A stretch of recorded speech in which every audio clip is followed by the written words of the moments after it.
The Apollo University, University of Leicester, 35 lakhs fees for 3-year BTech CSE UK.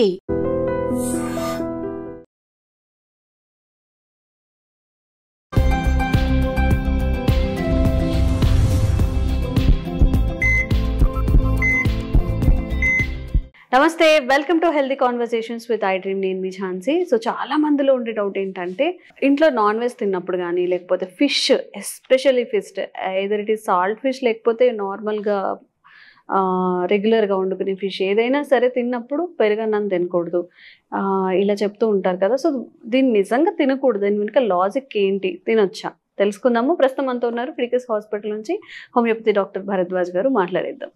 So sir, one of the myths, పొట్లకాయ తింటే egg తినద్దు, చేపల కూర తింటే ఆ రోజు పెరగనం తినద్దు, అంటే సైమల్టేనియస్గా అప్పుడే తినద్దు అని చెప్తూ ఉంటారు. సో నిజంగా లాజిక్ ఉందా, మనం పాటించాల్సిన అవసరం ఉందా?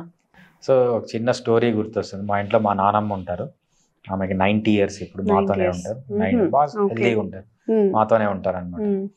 నేను ఎప్పుడు ఫిష్ తింటాను. నేను ఫిష్ తినేటప్పుడు మజ్జిగ తాగుతాను. ఆమె ఒప్పుకోదు అసలు. సో పెరుగుతో ఫిష్ తినకూడదు అని చెప్తుంది. సో నేను ఏం చేస్తానంటే, ఆమె ముందు తినం, పక్కకి వెళ్ళి తింటాం అన్నమాట. నేను టెస్ట్ ఏం జరుగుతుంది. నేను ఇంతవరకు కొన్ని 100 సార్లు తిన్నాను, 1000 సార్లు తిన్నాను, ఏమీ కాలేదు. పెరుగు ఫిష్ తిన్నా. ఓకే, పెరుగుకి ఫిష్ తినడానికి సంబంధమే లేదు. పెరుగు అంటే ఏంటంటే దాంట్లో లాక్టోబాసిల్లస్ ఉంటుంది, కొంచెం ప్రోటీన్ ఉంటుంది అంతే. ఫిష్ అంటే ప్రోటీన్ ఉంటుంది, మనకు ఒమేగా 3 ఫ్యాటీ యాసిడ్స్ ఉంటాయి. ఈ లాక్టోబాసిల్లస్ ఇవన్నీ కలవడం వల్ల ఏమి ఉండదు. నేను మా నాన్నమ్మని అడిగాను అనమాట, ఎవరు చెప్పినారు నీకు అంటే, ఎవరు చెప్పినా అడగకూడదురా, పెద్దోళ్ళు చెప్తే వాళ్ళకి ఎదురు సమాధానాలు చెప్పకూడదు, చెప్పింది వినాలి, చెయ్యాలి, పాటించాలి. అట్లనే 2-3 సార్లు అడిగినా. ఎక్కడ చూసినా అంటే, ఒక పెద్ద బాబా ఉంటాడు తమిళనాడులో, ఫేమస్ ఆయన చెప్తూ ఉంటాడు అని చెప్పింది. పేరు చెప్పట్లేదు ఆయనది. సో తమిళనాడులో పెద్ద బాబా అంటే మనకు అందరికి తెలిసిన బాబా అని ఆయన చెప్పాడు అంటారు. సో ఏం చెప్తున్నాడు ఈయన వీడియోలు అని నేను కొన్ని సర్చ్ చేశాను అనమాట. ఆయన ఎక్కువ ఇది ఫర్మెంటెడ్ ఫుడ్స్, తర్వాత గట్ బ్యాక్టీరియా గురించి ఏదేదో చెప్తుంటాడు. ఆయన చెప్పే 100 wordsలో 100 దాంట్లలో 99 రాంగ్ అనమాట. మళ్ళీ కాకపోతే ఆయన మాట్లాడే ఇంగ్లీష్ కానీ, ఆయన పాష్ ఇంగ్లీష్ కానీ చూసేయమంటా అంటే ఈయన పెద్ద సైంటిస్ట్ అనుకుంటారు. ఆయన చెప్పే దాంట్లో 100 చెప్తే దాంట్లో 99 తప్పే. ఆయన మెయిన్గా ఏంటి ఫర్మెంటెడ్ ఫుడ్స్ గురించి చెప్పాడు. వాచ్ చేస్తే ఆయన చెప్పింది మొత్తం తప్పే ఫర్మెంటెడ్ ఫుడ్స్ గురించి. సో అట్లా బాబాలు కానీ మన పూర్వీకులు చెప్పేదాన్ని కానీ అంటే మనము ఈ చెవులో విని ఈ చెవులో వదిలేయడం మంచిది. సో మీరు ఫాలో కావాల్సింది ఎట్లా అంటే, మంచి సైంటిస్ట్ని, ఫర్ ఎగ్జాంపుల్ ఫర్మెంటెడ్ ఫుడ్స్ గురించి మాట్లాడుతున్నారు. ఫర్మెంటెడ్ ఫుడ్స్ గురించి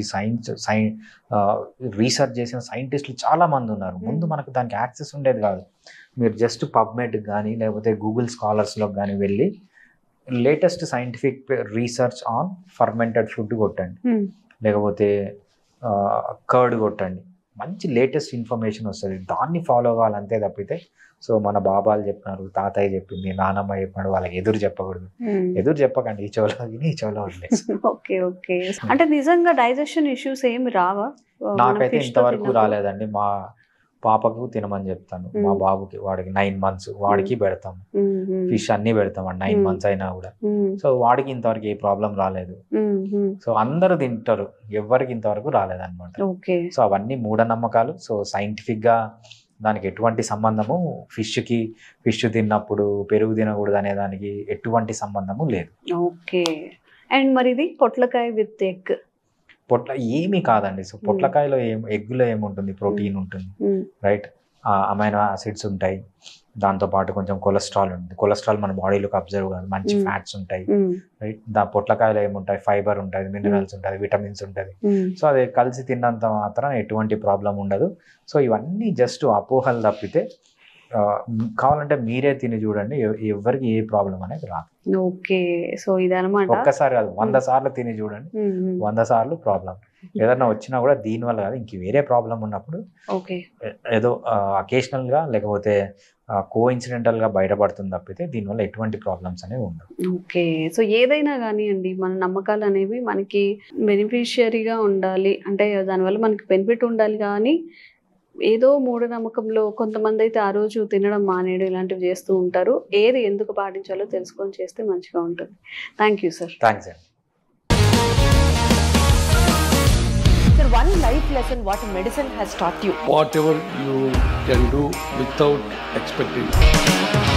బట్ ఐ రియలీ బిలీవ్ మన పాజిటివ్ యాటిట్యూడ్ ఉంటేనే మనం ఏదైనా సాధించగలం. గట్ని మనం కరెక్ట్గా డీల్ చేసినట్లయితే అది మనకి పాజిటివ్ హార్మోన్స్ని రిలీజ్ చేస్తుంది. షుగర్ వచ్చిన వాళ్ళ పరిస్థితి ఏంటి? పొట్ట దగ్గర పెరిగితే దాన్ని ఆండ్రాయిడ్ అంటారు, ఆండ్రాయిడ్ ఫోన్ కదా. అసలు థాట్స్ ఎందుకు వస్తాయి? బ్రెయిన్ డెడ్ అంటే దానికి ప్రపంచం అంతా కూడా కొన్ని నిర్దిష్టమైనటువంటి లక్షణాలు. మానసికంగా ధైర్యంగా ఉంటే క్యాన్సర్ జయించవచ్చు. You are a doctor for a cause sir, అంతే. వాళ్ళకి వచ్చిన ఆదాయం కాకుండా ఫ్రీ సర్వీస్ ఎంతమందికో చేస్తారు.